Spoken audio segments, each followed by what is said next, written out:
छान प्रवास आहे. प्रवासात जायला कोणाला आवडत नाही. आणि तेही अशा रमणीय ठिकाणी ज्या बाजूला चालत असताना रस्ता असा सुनसान, चारी बाजूने हिरवळ, मोठे मोठे झाडं, जंगलं आणि मधामधात येणारे प्राणी.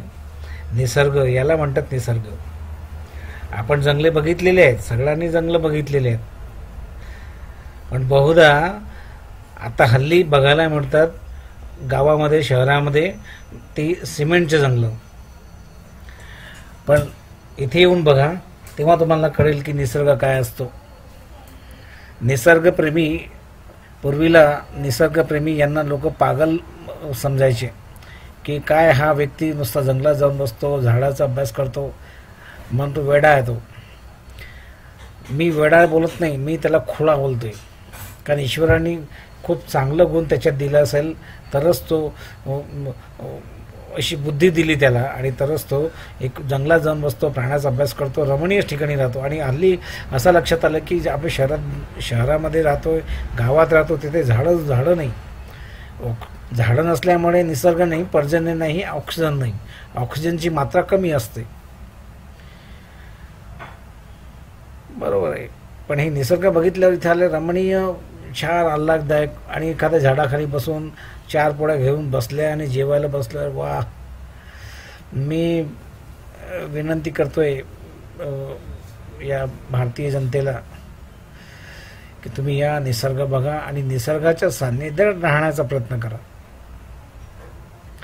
कित्येकदा असं बघितलं आलं की लोक निसर्गावर बोलतात, पण त्यांना घरातून किंवा कामातून 2 दिवस वेळ काढून एखाद्या निसर्गा ठिकाणी जायला बोलला तर ते त्यांना जमत नाही.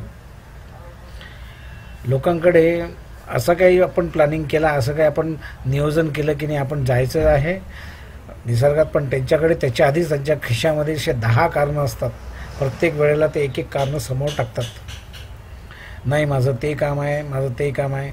पण मला तरी विश्वास आहे की जर हे व्यक्ती निसर्गाच्या सानिध्यात गेले किंवा जायला लागले तर यांना पूर्वी जो घालवलेला वेळ आहे, असं वाटेल की मी हा वेळ फार चुकीच्या कामासाठी घालवलेला आहे. आणि त्यापासून काही मिळकत सोडा. पैसा हा काही मिळकत मी म्हणत नाही, कारण पैसा हा आज आहे, उद्या नाही.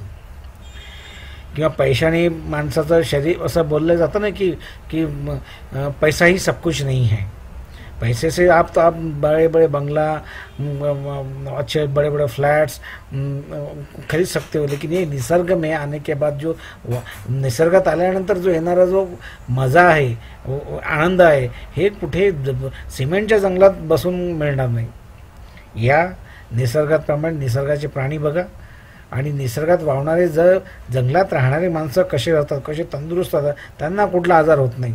त्यांना आपण साधं घरी राहतोय आणि आपल्याला AC पाहिजे, कूलर पाहिजे, फॅन पाहिजे, आणि सोबत अजून अँटी मॉस्किटो लिक्विड पाहिजे. पण इथे काय, या गावातल्या लोकांना काय, कुठलं काही नाही, साधे मच्छरदाणी त्यांच्याकडे नसते. अशा सहजरिते जगणाऱ्या आणि निसर्गाशी ते फार जवळ असतात. इथं आल्यावर आपल्याला कळतंय. खरोखरच मी तुम्हाला विनंती करतोय की तुम्ही निसर्गाच्या सानिध्यात जा. तुमचा असलेला वेळ हा तुम्ही निसर्गात घालवा.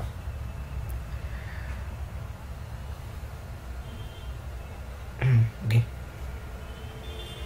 ओके, करू का?